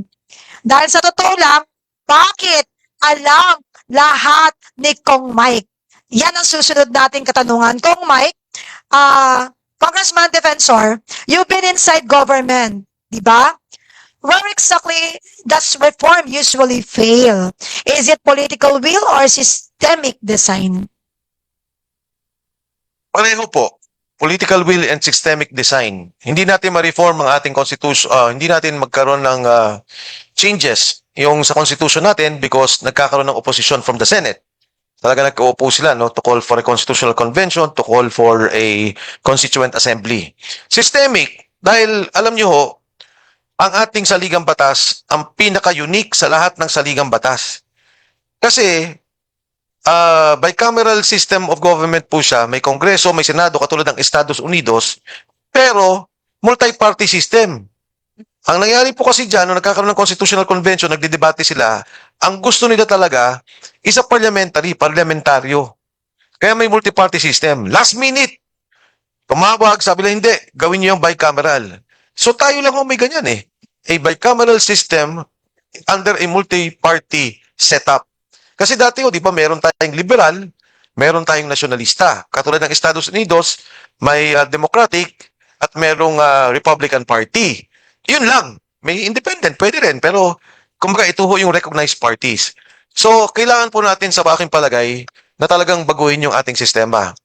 I would think, sa akin ho, pananaw, yung parlamento. Kailangan po natin a parliament system. Kasi sa parliament po, nagbabantayan eh. For example, si Doc ang Secretary, Minister of Health, ako yung opposition, tinututukan ko siya. Pagka nagkabaliktaran, tututukan naman niya ako. May mga programa siyang nakikita ko na, for example, yung subway, kailangan ituloy yan. Kahit magpalit ng gobyerno, itutuloy ko yan. At i-implement ko yan para may continuity ng programa. Sayang po yung kay Pangulong Duterte dahil inabot ng COVID. I think the President, si President Duterte, nandun sa kanya yung vision at alam ko na alam niya, nakikita niya yung problema na hindi lang natin nagawa kasi mas malaki yung problema natin eh, at that time eh. Ang katunayan no, marami nagsasabi nun, ituloy mo pa, mag-declare kang revolutionary government, ikaw pa rin ang presidente. Pero nakita niyo yung Pangulo, di ba sabi niya, ayoko niyan, bumaba. Yan po yung liderato ng Pangulong Duterte. Pero yun ma'am, sa tanong mo, pareho, kailangan nating i-reforma pareho. Kailangan natin ng isang malakas na gobyerno. Siguro wag na tayong lumayo. Yung demokrasya, pero matibay, yun nakikita natin sa Singapore. Diba? It's a democracy led by a prime minister, but it's a strong government. Talagang pag sinabi na doon, bawal chewing gum, bawal. Oo. Pagka yung may batang Amerikano nag-graffiti, pininturahan nyo mo, no? Talagang palo eh. Sa kanila, palo. Oo. Walang padrino, pinalo talaga. Ang droga, hanggang sa kanila. Yes. Death penalty. Oh. Anong sabi ni Lee Kuan Yew nung tanongin, bakit death penalty? Sabi niya, hindi niyo alam eh. Kami nagpapatakbo ng bansang to. Pag lumala ang aming problema dito, kawawa ang tao. So kaya ngayon pala, kinokontrol namin yan. Eh, ano ba ginawa ni Pangulong Duterte? Ganun din naman. Di ba? Tiningnan, alam niyo ang Quezon City, pumunta kayo sa korte, there was a study in 1995 and I have always been an advocate. 90% of cases in Quezon City are drug-related or drug-related or induced by the use of drugs. Yung mga addict mismo ang gumawa ng krimen. 90%. Nung nagpa-surrender po si Pangulong Duterte, nako, libo-libo bawat barangay sa amin. Nagsukuan. Nung una nagsusumbong, sabi ko, tama ba itong ginagawa ni Pangulong Duterte? Eh, nung makita ko naman, totoo naman mga addict yung mga yun eh. Di ba? Tapos nagpapakita nung kanilang sarili, sabi ko maganda pala din to. At least nagtigilan din to mga addiction at yung pagtutulak ng droga. Mike, Yan po ang reason bakit baka sabihin ng iba na parang may blind following tayo sa mga Duterte. So nakikita mismo natin kung ano talaga ang pinaggagawa nila sa atin, anong nagawa nila sa atin, at saka anong magagawa nila sa atin. Hindi ibig sabihin na Duterte, follow na lang tayo, support na lang tayo, but on my part, nakita talaga natin kung ano ang pagkakaiba. Kahit yung mga relatives ko, nalaman ko na mayroon palang mga addict nag-surrender during the time ni PRRD. So, yun ang hinahanap-hanap natin na sana bumalik. Doc, tama po kayo dyan. Talagang effective. Iba yung dating niya eh. Kasi yung ramdam ng tao na hindi ito nagbibiro, totohanin niya yan. Pero ngayon, grabe, ang daming mga ginagawang mga activity to stop drugs. Yung galugad, mga galugad for life yan, forever, pero walang susuko. Walang sumusuko eh. Kaya presidente dati ay sumuko dahil alam nila hindi kailangan galugarin. Dahil talagang, he is not joking. Ang lakad niya ay yung sinasabi niya, he walks the talk. Dito ngayon, puro photo ops, puro pabibo, puro Jollibee. Alam niyo kung bakit puro Jollibee? Pabida. Wala na makain ng Pilipino, nagpapabida pa. Yung ilan dyan, nag-uniforme pa na akala mo, susugod sa gera. Eh, hindi nila alam ang taong bayan, sanay na. Dahil matagal na tayong nagugutom at niloloko. Hindi pa wala pang crisis sa ginawa nila doon sa dating administrasyon na pati batas hindi kinilala, hinuli yung dapat hindi hinuli, at ang batas ay doon nila pinahawak, hindi sa ating bayan, doon pa lang gaguhan na. Di ba? So, eto, isa pang tanong. Kong, Dok, salamat po Mamaya may tanong po sa inyo. Medyo hard ang question, but I know that Kong Mike, kayang-kaya niya to. Sa dami ng pinupukol sa kanyang tanong. Alam mo kung bakit? Alam niya eh. Mahirap yung scripted. Maiiyak ka talaga dahil hindi mo na memorize. Di ba? Kong Mike, if a member of your coalition, no, itong ating RAGE, medyo malawak to, attorney, yung RAGE, biruin mo, 750 coalition and many more pa is lalahok pa. Dadami pa yan sa galit na nadadama ng Pilipino. So, expect natin na umabot siya ng libo-libo. Parang just na yung gumagalaw dito eh. Ginagamit lang yung mga tao at mga leaders na nangunguna dito. If a member of your coalition, Kong Mike, is accused of corruption, will you act against your own? If a member of the coalition is accused of corruption, well, definitely po. Well, paano ko ba sasabihin to? Alam niyo naman ang coalition is not hindi naman to isang formal organization in a way na sumama kayo para tayong nagkakasama-kasama, nagpirmahan tayo, and we have a memorandum of understanding kung ano yung pagkakaisa natin, kung ano yung tinutulak natin, and one of which is the fight against corruption. So talagang siyempre, pagka yun ang naging problema, kailangan nating address yun. So, at sa palagay ko naman, ma'am, pagka umabot naman tayo sa ganun, at huwag naman sana, mapapagdesisyonan po yan nung ating samahan at pagtanggal ng tayo. Maliwanag yun kasi maraming mga organization o samahan o mga magkakasama, kapag na-involve sa corruption ng kasama, magaling sila eh, may nagtatakipan. So this time, narinig nyo mismo sa bibig ng atin pong kinikilalang Kong Mike ang talagang gagawin at mangyayari, kasi yung iba, they will take advantage that they are part of this organization, pero hindi mo alam na papasukan ka na talaga ng magde-destroy. Kasama yan. And I think Kong Mike and Mayor Baste, our president ng RAGE, no, or the lead convener, is ready. Kasi sanay na silang talaga sa mga ganyang gawain eh. So this time, wala nang magpapaloko. Kawawa ang Pilipino. And now po, punta tayo sa segment number 4 at ito po ay pangunguna ng ating napakagandang moderator. Again, syempre, kailangan purihin ko yan, kundi hindi ako sasamahan yan. Mahirap pag wala tayong kasama na talagang alam at kilala yung usaping legal. Yung legalidad kasi is very important sa atin eh. Para hindi tayo nalilis at naliligaw. Kundi, meron na naman silang dadagitin dyan at ikukulong kayo. Sige. Ang kaya lang namin gawin, sabi ko, wag natin kalabanin, isa-isa lang. Bakit? Para pag nakulong ka or ako, may magdadalaw at magdadala ng ulam. Ng ulam. Di ba mainit? This time, panapakan natin muli ang atin pong attorney Yvette Contacto. Attorney? Yes, Penny, maraming salamat uli. And syempre, sa usaping rage, no, hindi maiwasan ang usaping frontrunner, no, ng sa darating na 2028 VP Sara, no? And therefore, ang aking tutuunan ngayon ng aking katanungan ay si Dr. Trumata. Doc, no, is this coalition, itong inyong pinasok, is this aligned with her leadership or is it independent of VP Sara? Very much aligned and very much supportive to VP Sara, ma'am. Sa sinabi ko na nga kanina, ang pinaglalaban kasi ng Vice President is pariha din ang pinaglalaban ng grupo namin. Okay. Therefore, hindi mahirap magumbinsi ng mga volunteers considering that nararamdaman talaga nila na si VP Sara is the ultimate option para sa changes na nangyayari sa atin. So kung magpapatuloy ito, walang papalit, paano na kaya tayo? Kaya, as I've said, by hook or by crook, we will be supporting VP Sara. Doc, your opinion po, no, having heard what happened yesterday, nadinig nyo naman Yes, po, nasubaybayan po ninyo, no, Obviously, hina-highlight po ng Kongreso, no, yung issue ng confidential funds. And if you will connect that with accountability, this is a key issue dito sa RAGE.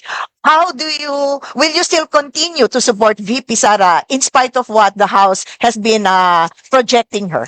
First and foremost, we were so disappointed with what's happening in the Congress. Kasi as an ordinary person, supposedly ang pagtingin namin sa kanila ay talagang honorable and they will be doing what is right. Pero makikita mo na ang daming ginagawang mali. Kahit yung painting lang masasabi mo na gawa-gawa lang talaga. How much more itong sinasabi natin regarding sa confidential fund na wherein ignored siya ng COA, wherein si studies nga ni Kung Mike, ang daming mga departments within the government, ang daming mga unliquidated advances.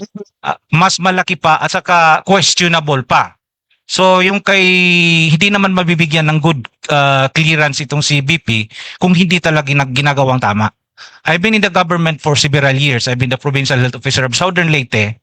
So alam ko rin kung ano ang proseso ng gobyerno. At I know that BP is in the right track at lahat ito ay gawa-gawa lang. As I've said, very much disappointed po kami sa pinagagawa ng ating mga honorables dyan sa Congress. Okay. Yun nung malinaw yung yung tinalakay ni Gov. Trumata, no, na mas malaki pa, no, ang papel ng gobyernong ito, no, compared dun sa ginagawa ni VP Sara, no. And yet, tila hindi nga accountable, no. Masyado lang sila nakatutok sa 2028. Hindi ba? That is the accountability he was looking for. And yes, Doc, continue Saka, po. if I may add, ma'am, the more they're doing it to BP Sara, the more na nagkakaroon ng simpatiya yung tao. Just like me. So lahat gagawin namin para ma-protect siya and then lahat gagawin namin para manalo siya. And Doc Brown, would you say this is blind loyalty or are you talking about fairness and equality? Fairness po, kasi sinabi ko nga, alam natin na gawa-gawa lang to lahat at alam natin na demolition to para sa kanya because she is ang hope ng karamihan at saka siya yung parang magiging deterrent para sa mga masasamang tao na nasa gobyerno. Very good. Well said, Doc. Well said. This question po, either Kong Mike or Doc, you may answer this, can a coalition, tied to a political figure still claim independence and credibility? If you are going to align with VP Sara. Well, number one, we're not claiming independence. Wala ko kami kiniklaim na independence. Ang sinasabi namin, nauna kayo. You filed an impeachment case kay VP Inday Sara, inuna nyo yung politika, gusto nyo siyang tanggalin para wala kayong kalaban. So therefore, tataya din kami. Kami tumataya dahil gusto namin makulong yung mga nagnakaw, maging accountable sila, at ang nakikita namin na magpapagawa lang nito ay yung taong walang flood control insertion, si VP Inday Sara. Doc, would you want to make a comment on that? Very much agree na lang ako kay Kong, yung idol ko. Talaga. Okay. And therefore, so what you're trying to say is that this Rage Coalition is not personality driven. Well, actually, ma'am, it's personality driven because medyo, tinanong ako bakit personality driven, Mayor Baste? Wala tayong magagawa, sabi ko. Si Mayor Baste ang kinikilala ng mga organisasyon, may paninindigan si Mayor Baste, ang taong to, nag-vice mayor, nag-mayor ng Davao, may kakayahan, at magaling makibahagi sa tao. Hindi lang siya willing mag-lead ng Davao, ng Mindanao, kundi ng buong sambayanan. Kaya kami, tumataya sa kanila. Diba? Kaya itong mga tao, yung mahirap nga yung yung ibang partido Kunyari, anti-corruption, pagkatapos kakampi naman nila yung administration. Kunyari, malinis sila, pero andyan sila sa likod ng administrasyon. Dati never again, ngayon never against. Alam niyo, si Pinoy ay kaibigan ko. Congressman Noynoy Aquino, magkasama kami. Nung siya mag-senador, nakikita pa ho kami niyan. Nung ako'y nasa kabinete. Totoo po yan. Alam niyo, sayang hindi na kami nakapag-usap. Ang huli namin pagkikita, nagsalubong kami, kinamusta niya ako, paalis na siya Pangulo. Sabi niya, magkita tayo. Sabi ko, sige, Mr. President. Di ko na nga matawag na Noynoy Sabi ko, sige, Mr. President, magkita tayo. May tinanong pa nga sa akin, Doc. Sabi niya, Mike, Sino ba yung stock po na ganito na maganda ata yun? sabi ko, titignan ko. Sabi ko, chichikin ko kung saan yan. Then nagtatawanan kaming dalawa. That was the last time I saw him. Nung namatay po si Pinoy, ayaw na niya magpa-dialysis. Ang sabi ni Pinoy, mas kailangan ng mahirap yan. Pabayaan nyo na sila. Kahit ano po ang politika natin, if we were against Pinoy or were for Pinoy, kahit papano yung taong yon, maayos ang kalooban. Kung buhay si Pinoy ngayon, at nakita niya yung partido niya na ganyan ang ginagawa, nako, magwawala po yun. Yung tatay niya, lumaban kay Marcos Sr. Ang akala natin lahat, magbabago, lilinisin ang pangalan. Ngayon, kung nakita ni Pinoy itong ginagawang pagnanakaw, at nakita niya, ang partido niya, ang mga kasama niya, na ganito ang ginagawa, magagalit ang Pangulong Noynoy Aquino. Babangon. Mabangon. Ah, para sa akin, ma'am, personally driven to. Alam natin na may mali. Pariha tayo ng pinaglalaban. So, mayroon tayong pinaghuhugutan para magkaroon tayo ng kausa ng ganitong raids. Sa tingin ko magtatagumpay tayo kasi walang malita na nag-push through sa atin except ang sa atin is yung pinaglalaban natin Very good. from the heart. Well said, well said. But alam niyo po ito marami na kasing sa ating nagdaang kasaysayan marami ng mga naging movements. And eventually Filipinos get this illusion kasi nawawala ho talaga sa landas. I'm giving you this opportunity to convince our listeners and viewers why this is not just another recycled political formation. I think number one, bago pa ho nabuo yung coalition, mayroon ng pagkilos yung mga organisasyon. Nice. When President Duterte ran in 2016, nandyan na po sila eh. Sila na po naman talaga nagsimula na eh. Nung tumakbo si VP Inday Sara, tumulong sila. Diba? Nandyan din po sila. So more than the personalities, itong paninindigan ng mga grupo, ng mga individual, ng mga organisasyon, kay Pangulong Rodrigo Duterte. Kahit naman po sila Inday Sara, si Mayor Baste, kung ano yung natatamasa nila na suporta at popularidad nanggaling sa kanilang ama, nanggaling kay Pangulong Duterte. At tingin ko, yan po yung prinsipyo na pinaninindigan ng lahat. Yung prinsipyong pinangatawanan ni Pangulong Rodrigo Duterte. Sa akin, paano ko i-convince? Isa lang, tatanungin ko lang ang lahat. Satisfied pa ba tayo ngayon? So if you're not satisfied, then let's go. Let's go on raids. Malinaw ha, hindi ho ito recycled, It's not a recycled formed group. Dati na po itong mga kumikilos, tahimik, nung panahon na natamasa nila ang pagbabago, ngayon ay maingay na naman muli. So hindi po ito recycled. Okay? Maganda ho, reunion ang ganda. Tama po kayo. This is a reunion of principled people again. Okay. Kaya nga, attorney ko minsan, to be honest minsan, sasabihin, ito, galit dito, ito, gano'n. Nagtataka ako, paano nag-away? Yung pala noon pa. May mga tampuhan noon, may mga away noon. Pumunta ka sa isang syudad. Minsan may 2 grupo, 3 grupo ng mga Duterte. May mga tampuhan, may mga, hindi naman actual na away, pero ayaw magsama. Kaya yun yung binabanggit ko, yung pagtayo ni Mayor Baste, sama-sama sila. Pag sinabing dito tayo pupunta, tulong-tulong tayo, tulong-tulungan lahat. Nice. Well said, well said. Okay, Kapenim, fast talk tayo ngayon. Fast talk na. Fast talk na. Sino ba mauna? Ikaw? Sila dalawang Kaya nga. mag-aayos itong fast talk. Kala ko tayo sasagot, sila magtatanong. Okay. Ngayon, alam mo sa totoo lang, at home talaga sa mga gantong usapin si Kong Mike, no? Oo, sa totoo lang, alam mo kung bakit? Nagagaguhan pa tayo eh. Dami niya naman lolokohin eh. Ito pang taong to, sana ito. At detalyado, pag nagsalita, biruin mo, inilatag yung 18. Binasura. Pero ito nag-iisa, nakakulong, ayun, nakalaya yun eh. Wala namang mga kaso yun eh. Kinasuhan. Kasi nga walang kaso, kaya kinasuhan. Oo. Kaya nga dahil walang kaso, kinasuhan. Yes, of course. Marines pa karamihan doon, ha? Hindi pa pwedeng mag-ano yun. Anyway, mamaya, magbibigyan kayo ng tamang oras, ha? Magtanong kayo. Wait lang. Let's move to the difficult but necessary question. Nakalagay dito, hard political realities. Hard political realities. Anong intindi nyo sa ganong sinasabi dito? Hard political realities? Mga mahihirap na katotohanan. Katanggap-tanggap sa kanila, ngunit sa Pilipino, hindi katanggap-tanggap dahil harap-harapan tayong binababoy. Di ba? Let's move. Oh. Ikaw para po ay, Ikaw na dito sa Fast Talk. kaya, No explanations needed. okay, go na. Sa pastok na tayo. Ngayon nating tanungin pa yung isa-isa kasi parang ang kumpleto sumagot ni Kong Mike eh. Oo nga. Sa pastok na tayo kagad. Stock na. Kasi parang I don't want to sound boring. Kasi hindi boring ang ating guest ngayon si Doc at saka si Kong.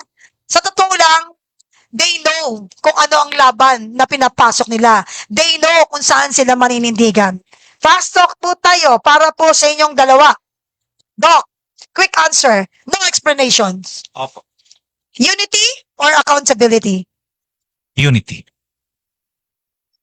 Reform or loyalty? Loyalty. Principle or winnability? Principle. Transparency or pragmatism? Transparency. 2028 coalition or competition? 2028 coalition. Yun. Okay. Talagang alam mo, itong parang si Doc no? Parang taga-seminaryo. Napakabait. Mukha lang po, ma'am. Mukha lang po.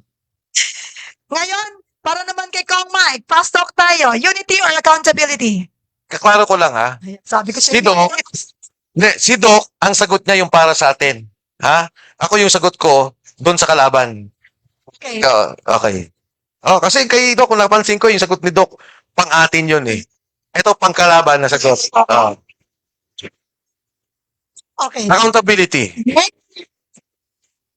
Kasi, tama. Tama si Doc, di ba? Tama Unity si Doc. tayo. Oo. Oo. Pero sa kalaban, accountability. Oo. Tama. Ulitin mo yung tanong, ma'am. Ah. Unity, Unity or accountability? kulong. Next question. None of the above. Next is reform or loyalty? Revolution. Oh. Next is principle or winnability? Principle. Transparency or pragmatism? Transparency. 2028 coalition or competition? Panalo tayo. Yeah!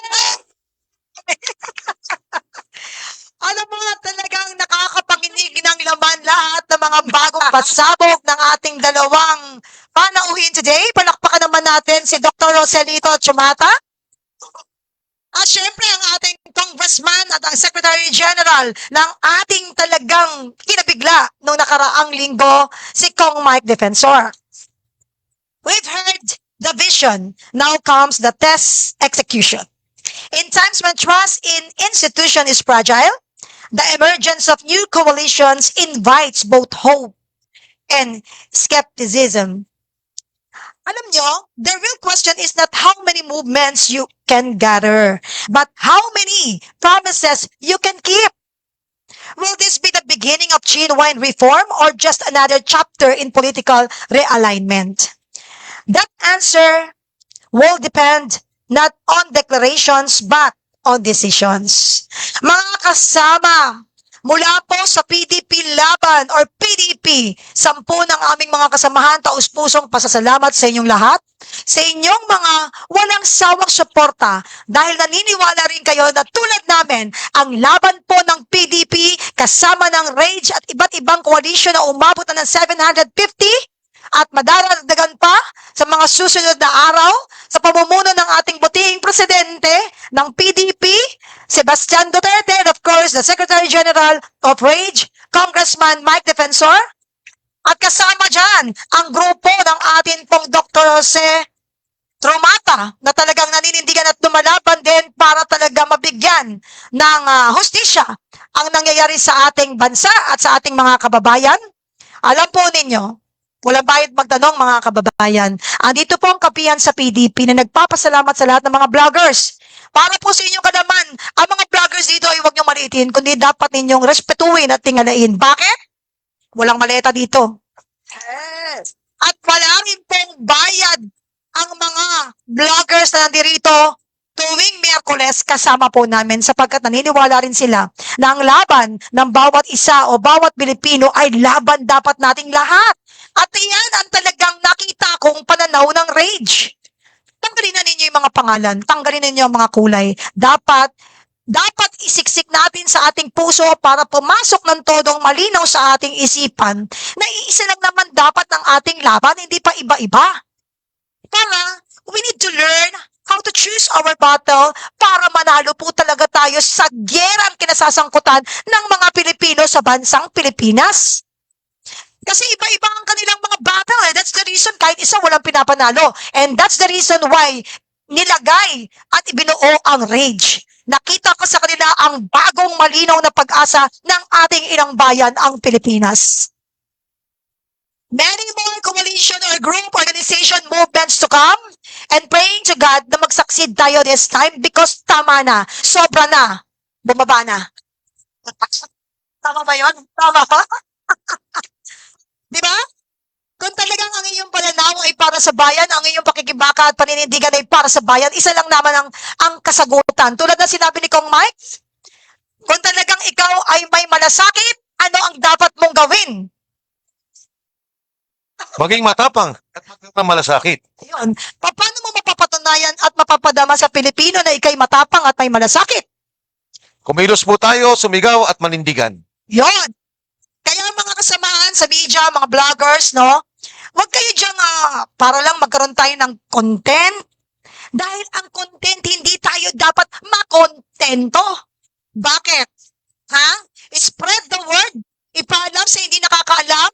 Manawagan, sumigaw, huwag mapagod. Dahil pag mapagod kayo, yun yung inaantay nila. Sabi nila, mapapagod din yan ng kasisigaw. At tayo pa rin ang magwawagi. Dapat hindi kayo mapagod dahil hindi pansarili yung pinaglalaban ninyo, kundi para sa bayan, para sa lahat ng Pilipino. Kaya suportahan ninyo ang laban ng rage. Tanggalin niyo yung mga kulay. Kaya nga si Kong Mike, nakablock ako, nakablock na rin. Di ba? Parang walang kulay. Kasi, dyan sa walang kulay, makikita nyo yung tunay na transparency. Magubad ka na, Mga kasama, huwag po kayo mananawa sa pagsuporta at manindigan tayo sa tama. Hindi po nakakahiya. Sa ilang mga kasama natin at ibang mga Pilipino, ang dating natin ay corny, baduy. Ha? Kasi nga po, tayo ay paulit-ulit na sumisigaw. Pero mawawala ng value yung ating panawagan at pagsigaw kung tayo ay mapapagod. Di ba? Dahil tandaan ninyo, lahat ng bagay na inumpisahan ng tama, ito tamang laban to. Sigurado tayo matatapos po ito ng tama. So yung ginawa ng atin pong mga tiwali o mga, ano man Tagalog ng crocodile? Waya. Hindi, dapat hindi ganyan ang pronunciation eh. Bumubuka dapat ang bibig kasi ganid eh. Buwaya. Buwaya. Alam niyo, kapag yan naging buwaya, dapat siya maliit pa lang, tinutusta na yan. Huwag nyo nang palakihin. Dahil pag yan ay lumaki, kasalanan nyo rin po. Kaya walang titigil, walang susuko, hanggat may rage na dumarami at aninindigan para po sa bayan. Mabuhay ang rage! Mabuhay! Mabuhay ang PDP! Mabuhay! Mabuhay ang mga vloggers na walang bayan! Mabuhay! Alam niyo, tulad ng sinabi namin kay Kong Mike, hindi man kayo pinapalakpakan sa lupa, siguradong nag-uubiyaw at nagtatalunan ng mga anghel sa langit sa inyong kabutihan. Huwag po kayong hihinto dahil kailangan po namin kayong lahat. Sa panahon ngayon, magtulungan po tayo para sa isang adhikain, tanggalin ang kulay. Kung ano man kulay yung paborito nyo, paborito na rin namin. Magkaisa tayo para sa bayang Pilipinas. And now, bibigyan ko po ng pagkakataon pa para sa kanilang parting words. Hindi pa pwedeng hindi marinig ang kanilang tinig. Tama. Attorney, Pakilala natin, Doc, pwede po bang makuha ulit at makapagpaalam kayo ng maayos? Pero yung paalam ninyo dito lang sa programa, Opinion sa PDP. Doc, palakpakan naman natin si Dr. Jose Trumata. Kahit at saka, Doc, kahit magsalita pa kayo ng waray. Sige lang. Okay. So, daghang kayong salamat o shout out ko sa akong mga kaubanan sa Southern Leyte. Thank you so much for having me here. I hope nga padayon na ni o I hope nga musaksid ta. Kong Mike? Yes, sa atin po mga kababayan, lalo tigit sa mga kabataan, alam nyo yung pagiging matapang, hindi ka naman pinanganak para na matapang kagad. Binibigyan ka ng oportunidad na maging matapang. Yung magiging makabayan, hindi naman kagad pinanganak ka na makabayan. Binibigyan ka ng oportunidad na maging makabayan. Ang isa po sa mga paborito kong istorya sa ating kasaysayan, nung nagkaroon ng Commonwealth period, si President Manuel L. Quezon umalis at inassign niya si Chief Justice Jose Abad Santos bilang siya ang Chief Justice ng Supreme Court. Sabi niya, ikaw munang presidente ng ating bansa. Ikaw ang tumayo na leader ng Republika ng Pilipinas. Kasama niya po yung anak niya, nahuli sila ng mga Hapon. Ang sabi ng mga sundalo, kung itatakwil mo lang ang iyong bansa, ang Republika, at itataya mo ang loyalty mo o yung iyong pakikiisa sa Japan, sa bansang Hapon, ay hindi ka namin papatayin. Hindi pumayag si Chief Justice Jose Abad Santos. Andun yung kanyang anak, kinausap niya, sabi niya, anak, magpakatatag ka, tibayan mo yung sarili, ang ginagawa ng iyong ama ay para sa bansa. Hinila po si Jose Abad Santos at binaril, firing squad. Andun yung anak niya, bata pa ng mga panahong yun, wala pa atang 10 taong gulang, nang siya ay makita niya yung nangyari sa kanyang ama. Ito po yung klase ng pagkabayani na hinihingi natin sa bawat isa. Alam ko naman, hindi naman natin kailangan mag-alay ng buhay, hindi naman tayo kailangang magkaroon ng dugo, magkaroon ng pagkakagulo. Kailangan lang po natin magsalita. Kailangan po natin magkaisa, manindigan, magsalita at kumilos. Pumunta tayo sa kalsada, magkita-kita tayo, kumilos tayo. Dahil yung ginagawa natin, hindi lang para sa atin. Higit sa lahat, para sa ating mga anak. Kung ang korupsyon na ito na nakita natin ay hindi matitigil at pupunta lang sa bulsa ng ilan, kawawa po ang bansa natin. Kawawa ang inyong anak, kawawa ang kinabukasan ng bawat pamilyang Pilipino. Sama-sama po tayo at lumaban tayong lahat. Maraming salamat, Kong Mike. Maraming salamat, Dr. Trumata. Any parting words, Attorney Yvette? Maraming salamat ka, Penny. I-remind ko lang doon sa ating mga tagapakinig. Isa ho sa prinsipyo ho ng aming partido na PDP ay enlightened nationalism. Ibig sabihin ho, hindi ho tayo magpapadaig sa foreign domination, kundi even sa mga kapwa nating Pilipino. Sa nangyayari ngayon, wag ho tayong magpapaapi, magpapaalipin sa nag-aalipusta sa kabanang bayan at lalong-lalo na sa karapatan natin bilang mamamayan ng ating bansa. Lalong-lalo na ang nang-aabuso, nang-aapi sa atin ay ating kapwa Pilipino. Manindigan po tayo at lalong-lalo na po, wag mawawala ng pag-asa dahil nandyan parate ang Panginoon na nakagabay sa atin. Maraming salamat po. Maraming salamat at huwag kayong mananawa sa atin pong panawagan na paulit-ulit para sa bayan. Alam niyo mga kaibigan, ang kapihan po ay bukas anumang oras. Pwede kayong magtanong, mag-message. Meron po tayong page ang kapihan sa PDP. And of course, akong Mike, wait lang. Later, ngayon na? Grabe ka naman. Gusto ko pong i-acknowledge ang producer at talagang nakagabay sa kapihan sa PDP. Nandirito po si Bernie Ang. Siya po ang presidente ng NCR, PDP, NCR. Siya po talaga kung bakit masyadong maingay ang NCR. Because of him. Salamat. Bernie, palakpakan naman natin. Thank you very much. At ituloy-tuloy lang po natin ang siyempre, ang pagsuporta ninyo sa kapihan sa PDP dahil ang kapihan sa PDP ay hindi ordinaryong kapihan. Maliliit na tinig na pinagsama-sama, kasama nyo, kasama ko, at kasama nilang lahat. Ito ay gagawin nating malakas na boses para sa paninindigan laban sa mga tiwali sa bayan. Maraming salamat at God bless us all. Mabay ang PDP! Mabuhay ang wage! Mabuhay tayong lahat! God bless us all. Thank you very much.